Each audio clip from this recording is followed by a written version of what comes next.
Welcome to Lesson 1. Again, this program is designed for those of you who've been diagnosed with prediabetes and really don't want to progress into full-blown type 2 diabetes.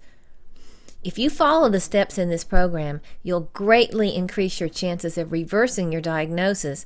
In fact, research has shown that people who lose at least 5 to 7% of their body weight and do moderate exercise, such as walking, at least 3 times a week, can reverse this diagnosis. That's pretty exciting. So if you have prediabetes, this program can literally be a lifesaver. So why did I include meditation in this program? It's because it's been shown that stress increases your cortisol levels and triggers overeating. Meditation, on the other hand, decreases your cortisol levels and reverses that trend. So it's a positive tool to have in your weight loss toolbox. Think about it. What if you could wake up each day with abundant energy and excellent health? Beyond that, what if your golden years turned out to be some of the best years of your life? Is that hard to imagine? Aren't we programmed with the expectation that our bodies are destined to deteriorate with each passing year beyond the age of 30? What if we've been sold a belief that actually encourages the very deterioration that we fear? Research has now demonstrated that chronic diseases such as diabetes, cancer, Alzheimer's, and arthritis have definite links to lifestyle and can be prevented and managed by positive changes in lifestyle. You can take charge of your health.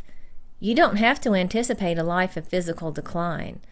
Although you can't alter your genetic makeup, by utilizing these simple strategies, you can significantly increase your chances of avoiding the severe side effects of chronic disease and lose unwanted pounds.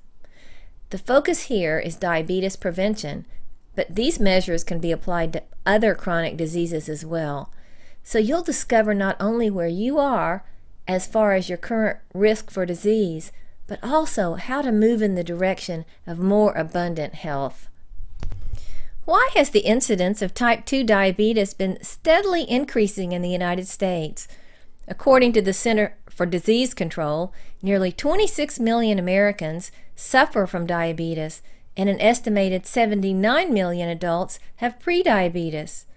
This is a frightening statistic. So what might be contributing to this rising epidemic? Family history is a major risk factor. Approximately 75% of children with type 2 diabetes have a parent or a sibling with the condition.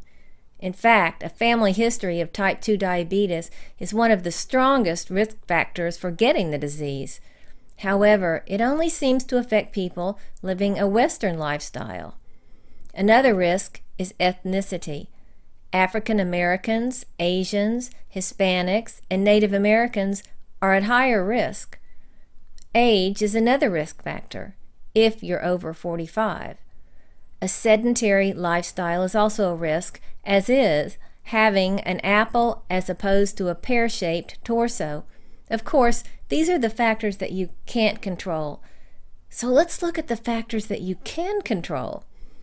Often, the propensity for diabetes is triggered by poor nutrition habits which are learned in the home.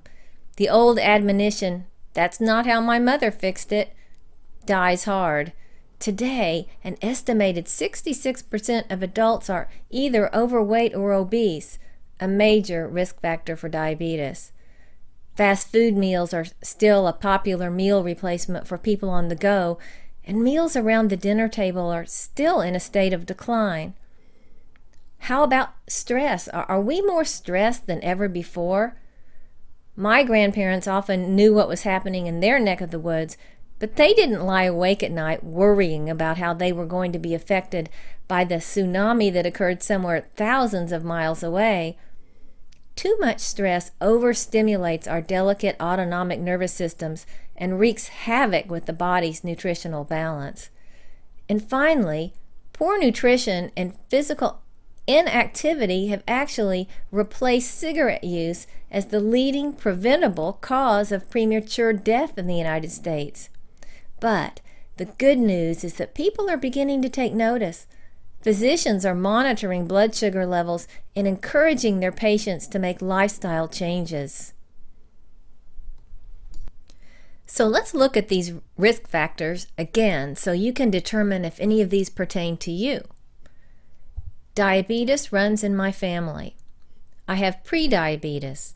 I have type 2 diabetes. I want to prevent diabetes. I am Afro-American, Asian, Hispanic, or Native American. I'm overweight. I'm over 45 years old. I carry weight around the middle.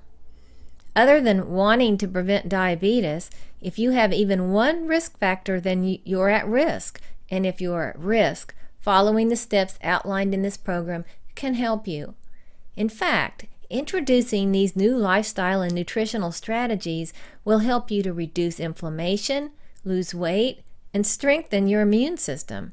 So again, congratulations on taking a proactive stance toward reducing your diabetes risk. You can progress through the program at your own pace, but keep going, because not only do you deserve abundant health, but you can do this. Did you know that the first step is the hardest and the one that trips up the most people?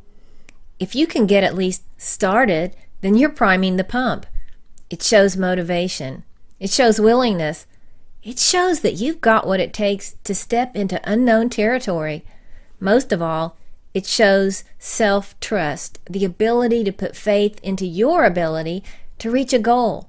So again, congratulations. My job now in helping you get there, in guiding you along the way, is to assign some action steps. And your job is to actually take these steps. So here's action step number 1.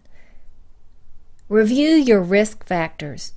If you need to go back and do a quick review, by all means do so. It's important and it's motivating to know what your risk factors are. It's like coming out of denial. I encourage you to have a workbook or to download the PDFs to do these action steps. This way you have something that you can go back to and review. And most of all, I want to support you in your weight loss goals. Until the next time.